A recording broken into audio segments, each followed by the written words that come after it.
Chapter 1. Prisoner. From where Willem was standing, the polar bear didn't look in very good condition. Pelt yellow and moth-eaten, a crown of flies played about its head. Lying flat in a thin scrap of shade, the animal's mighty flanks heaved. Its pink tongue lolled. "Why is it just lying there?" someone complained from the viewing platform close to Willem. "I want to see it move." Willem watched the boy, who was about his age, take out a coin and hurl it down into the pen. The coin thwacked into the bear's hide, but the Arctic animal did not stir. Still not moving. Boring. Losing interest, the boy left for the next enclosure. Willem wandered over to the information board. "Meet Mr. McCool," it offered. "He's a fully grown male polar bear, measuring 2.5 meters from nose to stub tail. In the wild, polar bears live in the Arctic, where temperatures drop to 40 below zero.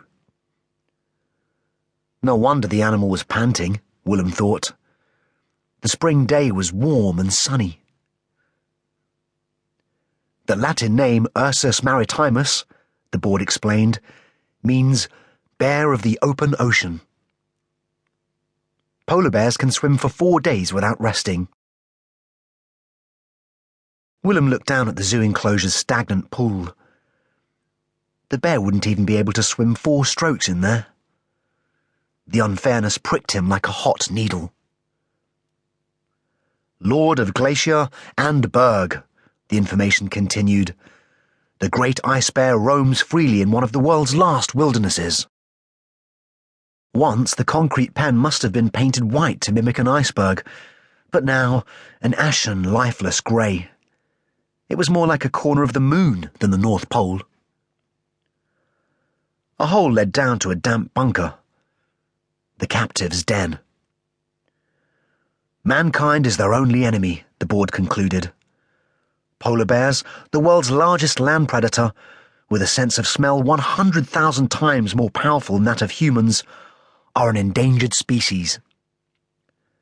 Climate change means that by 2020, this beautiful, noble creature may very well be extinct." Feeling his mobile phone vibrate, Willem took it out from his backpack. There was a text from his auntie, telling him they'd have to be going soon, to make it to his tutor session in time. Willem sighed. He'd forgotten about today's lesson, the last one before the entrance exam tomorrow. Putting the phone back, he felt something else in the backpack. The book he'd been reading all week, instead of revising. He took it out for a quick look. A treasury of Greek heroes and myths was far more interesting than long division or English comprehension. If only real life could be half as exciting and magical as the incidents in this book.